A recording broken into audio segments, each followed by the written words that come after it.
Não se turbe o vosso coração, credes em Deus, credes também em mim. Na casa de meu pai há muitas moradas, se assim não fora, eu vô-los teria dito. Muito bom dia. Com essas palavras nós começamos mais um dia. Queremos pedir a bênção de Deus sobre a nossa vida. Reconhecemos que sem o Senhor nós não somos nada, dependemos dele para tudo. É por isso que nessa manhã a nossa vida se renova na palavra de Deus, na esperança de muito em breve vermos o céu se abrir, Jesus Cristo voltar, os mortos ressuscitarem, os vivos se encontrarem com o Senhor e vivermos com o Senhor por toda a eternidade. Essa esperança move o nosso coração, nos leva a cada dia a termos mais entusiasmo, alegria, pregarmos, falarmos, vivermos, mas tenho certeza, muito em breve irá se concretizar essa esperança na vida de todos nós.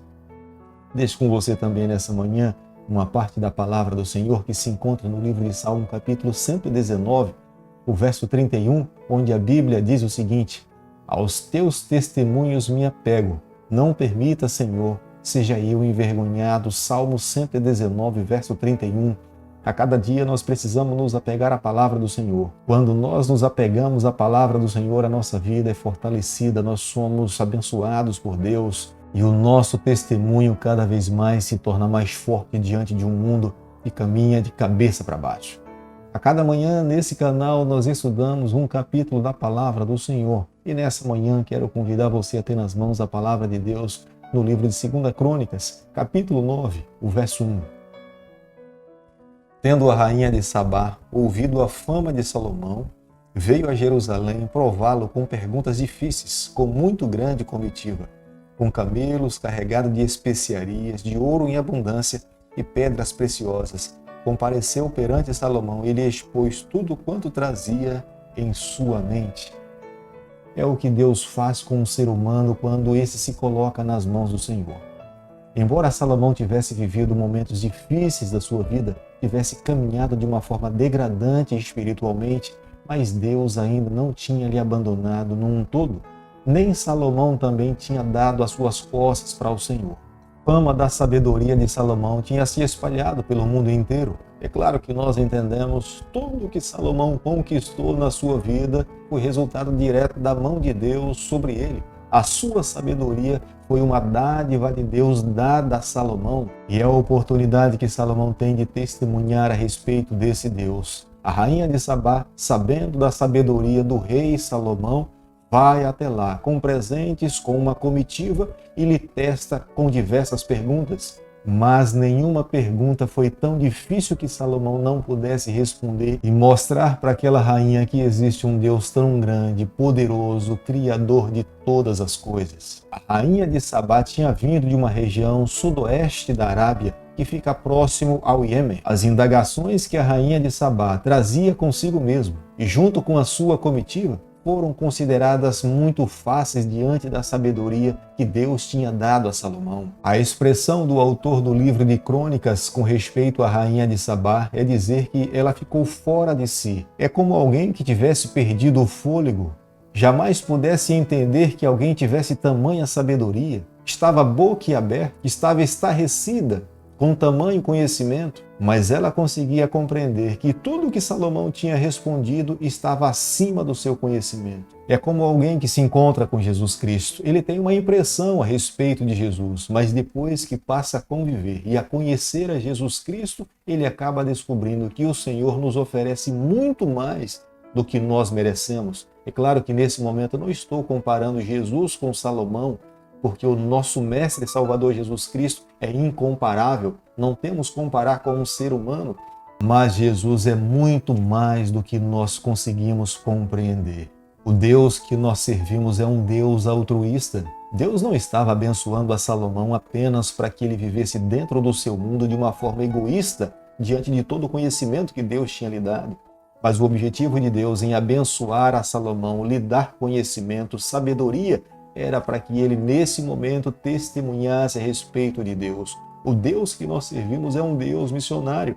Deus tem planos em salvar todos os filhos que se encontram sobre a face dessa terra, Mas é claro que nós entendemos, dentro dos princípios divinos do nosso Deus, Ele coloca nas nossas mãos o direito de escolha, o direito da liberdade, e é o ser humano que tem que fazer as suas escolhas em aceitar a Cristo ou não. Segunda Crônicas, capítulo 9, versículo 7, nós lemos o seguinte na palavra de Deus: Felizes os teus homens, felizes esses teus servos que estão sempre diante de ti e ouvem a tua sabedoria. Quando alguém tem Cristo no coração, ele reflete o que de fato está dentro no seu coração para as pessoas que estão ao seu redor. Embora Salomão tivesse se casado com a princesa do Egito, mas seu coração ainda nesse momento não estava completamente corrompido com o mal. As pessoas ainda viam nele a beleza, os frutos do Espírito sobre a sua vida. Os seus servos expressavam alegria, estavam felizes em poder conviver dentro da corte porque eram tratados com amor, com satisfação, com regozijo. E isto era muito visível aos olhos daqueles que estavam ao redor de Salomão. É o que acontece conosco quando nós permitimos que o Senhor se assente no trono do nosso coração. Quando nós entregamos a nossa vida ao Senhor, aqueles que estão ao nosso lado são influenciados pela nossa vida. Eles refletem a bondade, o amor, a alegria, a felicidade irradiada da vida de um cristão. Quando nós fazemos uma leitura no versículo 8 do capítulo que nós estamos estudando nessa manhã, nós vemos que a rainha de Sabá, depois de ter bebido da sabedoria do rei Salomão, ela profere uma bênção sobre Salomão. A bênção que a rainha de Sabá profere sobre Salomão é muito parecida com a bênção do rei Irão, o rei de Tiro, que também proferiu uma bênção sobre Salomão. Embora a rainha tivesse vindo do lado sul do país, o rei Irão tinha vindo do lado norte. Estas bênçãos simbolizam uma bênção universal sobre Salomão e o povo do Senhor. A rainha de Sabá ficou maravilhada com toda a beleza que ela conseguiu ver dentro de Jerusalém e com a sabedoria de Salomão. Ela reconhecia que Salomão tinha sido entronizado pelo Senhor. Salomão era um representante de Deus e Deus mantinha a prosperidade e a riqueza de Salomão no seu trono. Israel prosperou tendo Salomão como sendo o rei de Israel. O objetivo de fato de Deus em abençoar o seu povo era para que eles pudessem influenciar outras nações, revelar ao mundo quem é Deus e no futuro Jesus Cristo viria morrer na cruz do Calvário para salvar todo pecador. Muitas vezes nós passamos por momentos difíceis para que possamos ter plena convicção quem é o Senhor do nosso coração. Nos momentos difíceis da nossa vida nós precisamos revelar o Senhor. Nós precisamos nos manter firmes no braço do Onipotente. A nossa fé precisa manter-se inabalável.